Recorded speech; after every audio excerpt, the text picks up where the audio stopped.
G'day gamers, Aussie Wargamer here in Moree, Australia, and welcome to me channel.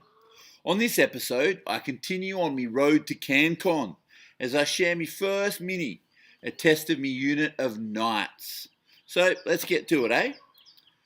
So the idea is that these knights have been somewhat transformed by Alariel, who uses her surrounds to create something Bretonian-esque.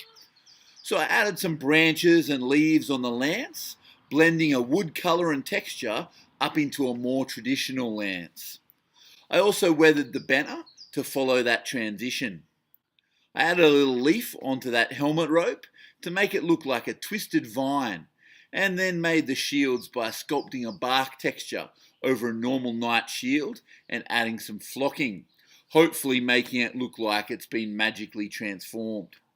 I painted some rust effects on the armour to add to that old weathered look. I sculpted some leaves onto the barding of the horse to give the impression that under the magic, the barding is actually made out of leaves, not cloth.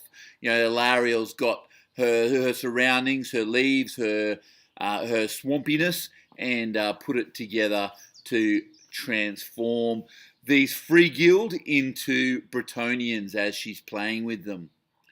I then used a sponge to create a mottled green effect to add to the idea that the cloth itself is magically transformed natural material.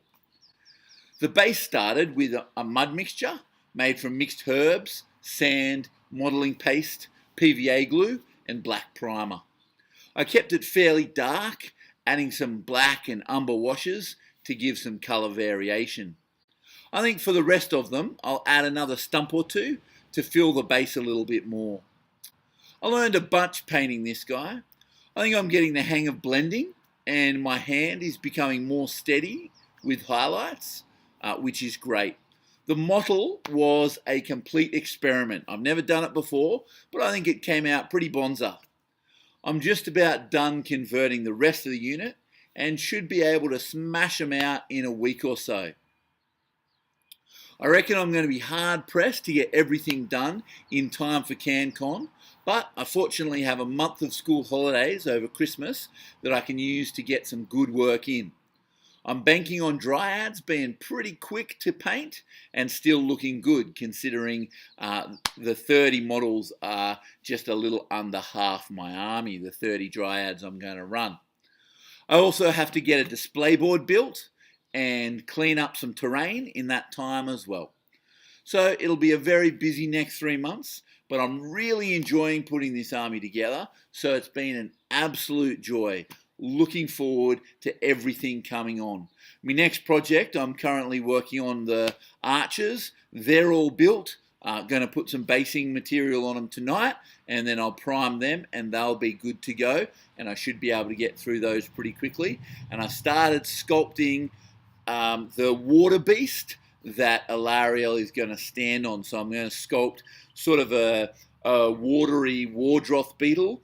I'm going to sculpt it using an Arachnarok spider that I've completely cut up, and then I'm going to cast it in clear resin and add Vallejo water texture over the top to hopefully make it look like Alariel's created this Wardroth beetle, this monster out of the swampy water beneath her, very Lady of the Lake style. I've also started work on converting her, so instead of having her hand, I can't remember what the weapon is called, but the hand that comes out, that's going to be like she's holding Excalibur. So she's got her spear of Kurnoth, and then she's like holding out Excalibur, which I'll paint similar to the way I painted the lances. So it'll be wood, and then it'll come up into it'll transition up into the rest of the sword, like she's transforming it into a sword as she's holding it.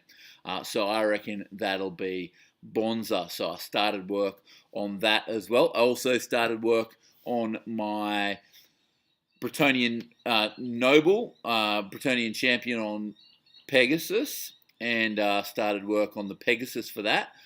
So Alariel is going to have watery wings, and I'm going to use Alariel's wings to put on the Pegasus, which will be great, I reckon. And then I'm going to order some Wild Riders, and I'm going to convert up a Sister of the Thorn to be my damsel. So she'll be riding a stag rather than a horse, just to tie everything nicely into that foresty, swampy kind of aesthetic that I've got going on. So that'll be great. So stay tuned next week, this time next week, for some more updates, and I'll let you know how the army is going. Well, that's all from me. Thanks for watching, and as always, subscribe if you want to hear more of my voice.